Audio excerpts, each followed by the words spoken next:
सबसे पहले बात का आगाज करते हैं। वज़ीर-ए-आज़म ने जो सेहत की सहूलियात के हवाले से दावा किया है, आप उस दावे को किस हद तक मानते हैं? पंजाब के अंदर मुफ्त इलाज और मुफ्त अद्वियात।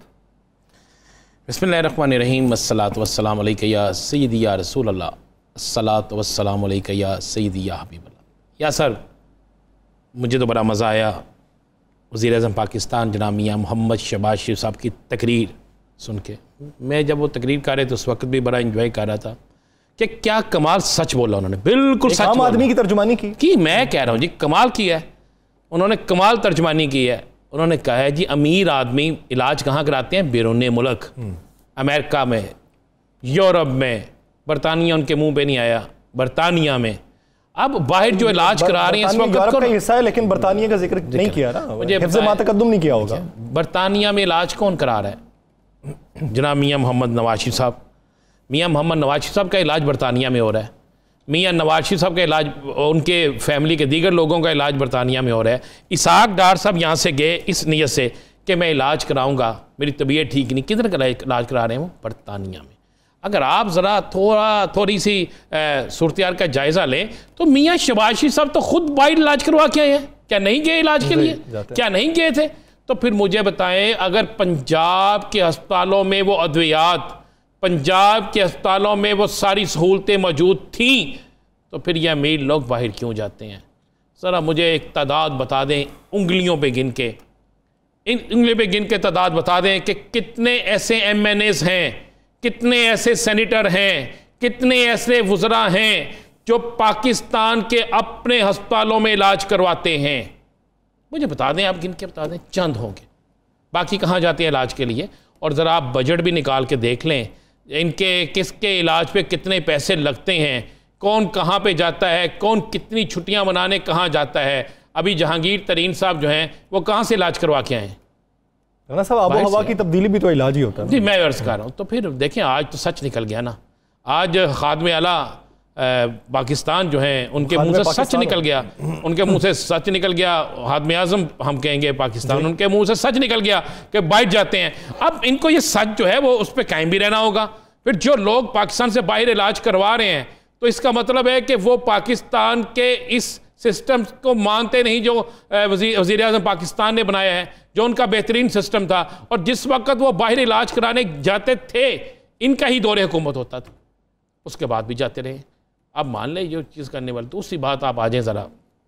क्या कमाल की गुफ्तगू है। उन्होंने कहा जी, मैं अपने कपड़े बेच दूंगा, कपड़े बेच दूंगा। उन्होंने कहा मैंने कपड़े, क्या वो कपड़े सोने के कपड़े हैं कि जिस खीरे लगे हुए थे कि जिसको आप बेच के आटा पूरा कर लेंगे?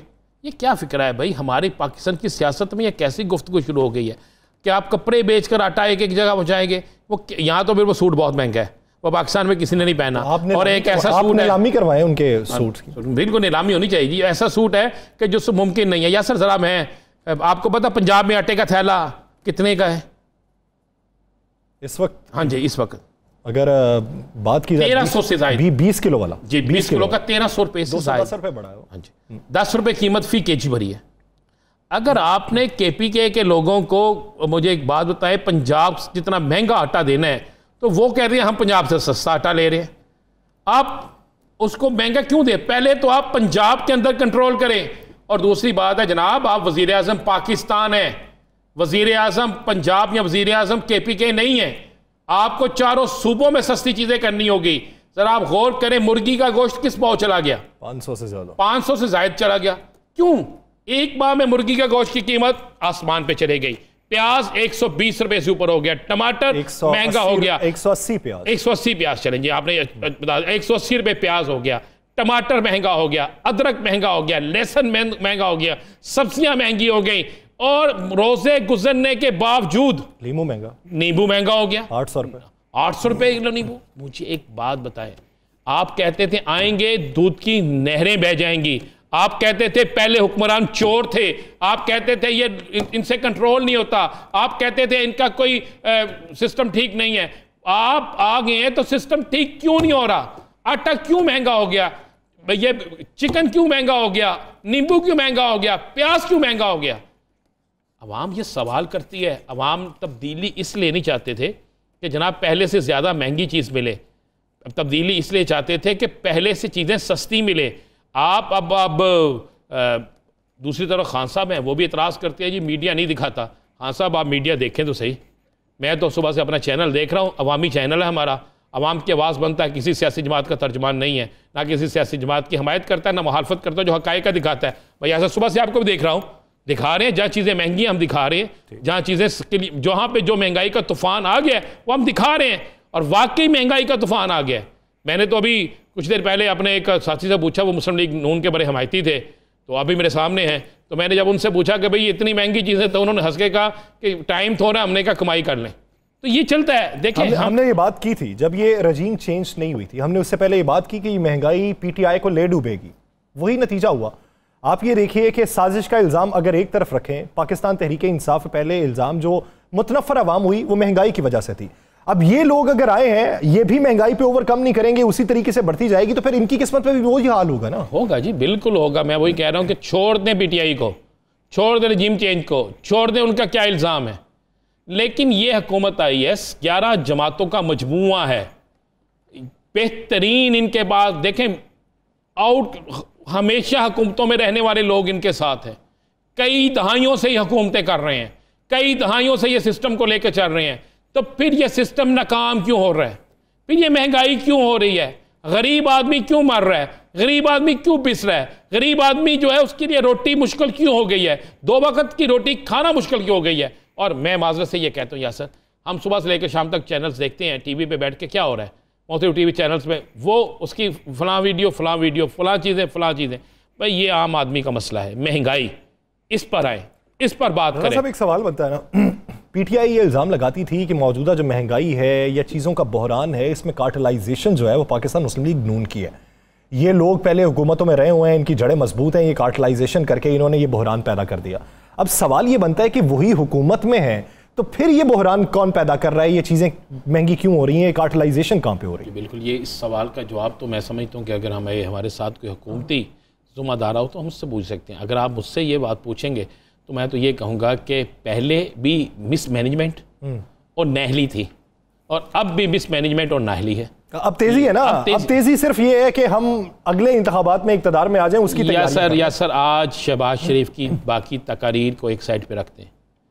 शहबाज शरीफ की तरफ से आज तरक्याती मंसूबों का ऐलान करना, वज़ीर आज़म साहब की तरफ से, वज़ीर आज़म साहब की तरफ से दुमादार तकरीर करना, वज़ीर आज़म साहब की तरफ से KPKM की हर दुकान पर आटा मुझाने का अहद करना, ये इशारा दे रहा है कि ये इलेक्शन कैंपेन है। कभी भी हुकूमतें हमेशा हुकूमतें इलेक्शन से चंद दिन पहले या चंद माह पहले ये ऐसे ऐलानात करती हैं, ऐसे ऐलानात होते हैं, ऐसे मंसूबों का इफ्तिताह होता है, ऐसे मंसूबों का ऐलान होता है। तो मुझे तो ये लग रहा है, देखें इसमें कोई शक नहीं, मैं एक बात कहता हूँ कि बेहतरीन एडमिनिस्ट्रेटर है शहबाज शरीफ साहब, कोई शक नहीं कि 24 घंटे में से 18 घंटे काम करने वाले हैं, कोई इसमें दूसरी राय नहीं। लेकिन उन 18 घंटों में क्या वो कोई ऐसा इनके आने से फ़र्क पड़ा? क्या मैं आपको मज़े वाली बात बताऊँ, क्राइम की रेशो जो है, जराइम की रेशो जिसे हम कहेंगे, क्या उसमें कमी आई? नहीं आई। क्या कीमतों में कमी आई? नहीं आई। क्या आपने कोई ऐसा चीज़ देख ली, कोई नई ऐसी चीज़ डेवलपमेंट ला दी कि जिससे लोग कहेंगे बल्ले बल्ले? नहीं हुआ। चीज़ें महंगी हो गई, जराइम की रेशो बढ़ गई, सारा कुछ हो गया, तो फिर क्या फ़ायदा? यहाँ तो फिर सब लोग जो हैं इलेक्शन कैंपेन पे लग गए हैं, सब लोग जो हैं एक दूसरे को मारने, गिराने, ऊपर नीचे करने पे लग गए हैं, झूठे मुकदमा दर्ज करने, बयानात देने, किसी को अंदर करने, अपने इंतकामात करने, अपने मुकदमात ख़त्म करने, नए मुकदमात बनाने पे लग गए हैं। अगर आप कहें कि अवाम की तरफ किसी की तवज्जो है तो मुझे बिल्कुल नज़र नहीं आ रहा। मुझे एक बात बताएं, 2 दिन पहले एक प्रेस कॉन्फ्रेंस होती है, कई कहा जाता है कि जनाब तहरीक इंसाफ की फ़लाँ गोकी साहबा जो है, उन्होंने फ़लाँ लोगों से इतने पैसे लेकर उनको फ़लाँ जगह पे तैनात किया। उनमें से कितने लोगों के तबादले हुए? जो रिश्वत दे के लगता है वो तो रिश्वत कमाएगा ना पैसे, वो पैसे। क्या उनमें से कितने लोग हैं जिनको आपने तब्दील किया? उनमें से कितने लोग हैं आपकी हुकूमत आने के बाद जिनके तबादले हुए?